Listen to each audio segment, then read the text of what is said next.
What's happening, Wargamers? Welcome to another episode of the Dossier, the Marvel Crisis Protocol show where we talk all things Crisis Protocol characters, from the design of the model to the character cards to where they kind of exist in the game. Remember, these are not meant to be comprehensive, in-depth videos on these characters. They're just kind of meant to start a conversation, get you interested, maybe get you looking deeper into some characters that you might not have thought about. And there are tons of conversations online that you can go check out for that one, so highly recommend that you do. Excuse me. And of course, these shows can't happen without the wonderful support of our patrons over at patreon.com/AegisBrandStudios. For a couple bucks a month, you are able to help support the channel, help us keep the lights on, keep content current, and try to keep adding new and exciting things for you guys to watch in the future.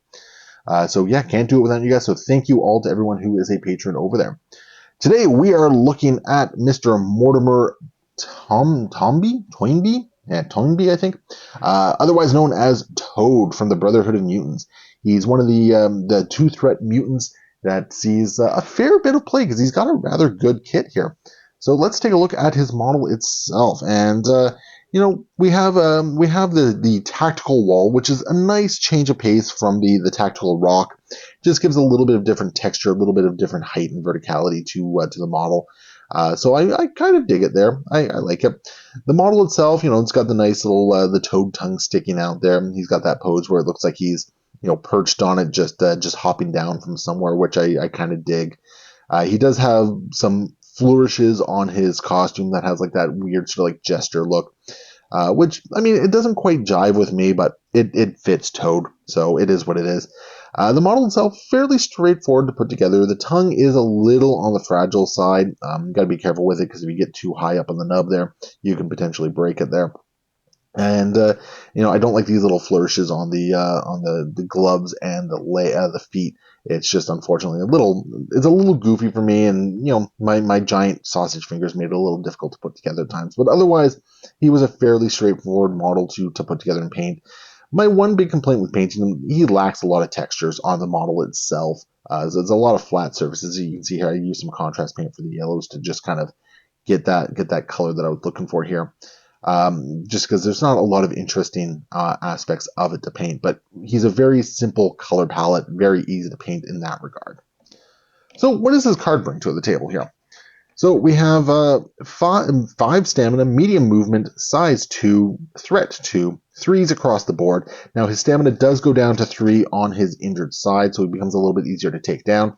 So he's got 8 stamina, which is pretty typical for a lot of the 2-threat characters there. His defenses, when you combine with one of his superpowers, are not too bad. I mean, 3s across the board, and he's a little tricky to pin down there. Can't be too upset about that one with the medium movement. So his first attack, we have a physical tongue lash, range 3, 4 dice. It is a builder, as usual, with a wild push of size 2 or less, can be pushed away short. It is what it is. I mean, you've heard my thoughts on 4 dice builder attacks. The wild push is a nice touch on it that you can maybe displace some of the smaller characters, and there are a lot of size 2 characters there. So it's got some nice utility if you get that wild through, but Toad isn't really meant to be doing a lot of your damage dealing, so it's fine. He's got an energy attack, spit acid, range 2, 5 dice for 2 power with an auto incinerate. This is a great attack. If you have the range and the power to do it, being able to just put on a general incinerate is really solid because it just makes the rest of your team operate that much better. So yeah, it's really good in that regard. The range 2, it's a little unfortunate. But, I mean, being able to put Incinerate on higher ranges, we've seen that on other characters, higher threat characters. It is a powerful ability. We have Finders Keepers. It's an active ability. It takes an action. It is 2 power. Choose an allied character within 2 of this character. Move 1 asset or civilian token from the chosen character. The character is holding to this character. It can't hold more than the crisis specifies. So this is a great way of getting some, extra objectives on him. Hammers, legacy cures. Like he was kind of a play in legacy for a little while, where you try and get all the legacy cures onto him, for instance. It really, really cements his place as an objective runner, objective holder in this game. We have another active ability, Hop for 2 power. It is a place within 2. Once again, really solid way of getting around the board. It gives him a really good chunk of extra mobility there. Maybe allows him to double tap a little bit more frequently, or even like get a spit acid followed by a tongue lash, and then actually hop away out of danger. We have Slippery, which is reactive for 2. After an attack targeting this character is resolved, if this character was damaged by the attack, it can use the superpower and advances medium. So this is something that makes Toad really hard to pin down. If you are unable to take him out on your first attack, he is probably going to run away from you, and it's just going to make it that much harder to chase him. And trying to chase down Toad can be a real nightmare if you don't have fast characters or something with long range to go after him with.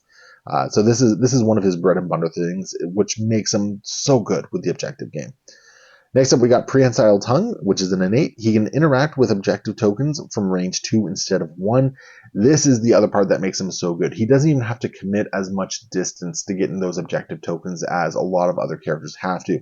He basically has eyes on the prize built into him that allows him to just safely snag or interact with a lot of objectives and stay out of that threat range. And then, of course, he is a wall crawler. So yeah, his whole kit is just, it's all designed for him to be an objective runner. You want him to go grab an objective and then basically run away and be a nightmare to try and hunt down. He's got some utility if he does get into a fight. Being able to throw some incinerates on there can either encourage somebody to like maybe waste an action to shake it, or they run the risk of your rest of your team just really being able to light them up as a result. So he's got some nice utility there, but yeah, everything is designed around him getting to a point and then getting away from that point. So where does he really like? Well, obviously he enjoys being in the affiliated Brotherhood. He's a great piece for Brotherhood players because he can get some of those objectives and then safely extricate himself out. But as a 2-threat objective runner, he's also just a really good splash as well.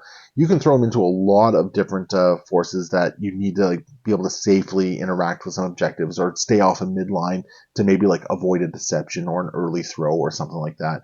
Toad is really good for that one. And because of his slippery, if you deal any damage to him and he's still standing, he's running away, which again is really good, really solid, very hard to pin down as a result. So yeah, if you have a roster that you need a little bit of objective utility for, Toad is a great option for it. I think there's a lot of places that you can kind of play around with him and do some interesting stuff. I've seen him used in X-Men quite a bit, especially under the old Storm leadership before it got changed to what it is now, where he was just getting some automatic cover. But even now, getting that defensive reroll is never a bad thing, especially if he's benefiting from cover as well on top of all that. So yeah, Toad has some really solid utility. I know Troop likes to pair him with Blob quite a bit and and use Leapfrog, which is a great way of getting him up the board as well. So he's really cool, actually. I think he has a lot of really interesting places. I don't think he stands out anywhere as being amazing with anything, but he is going to usually get work done for you, provided he doesn't get one shot. So definitely try him out and sound off below with your thoughts on Toad, where you think he belongs in this game, and what you think of him personally. And we will see you next time. Happy wargaming.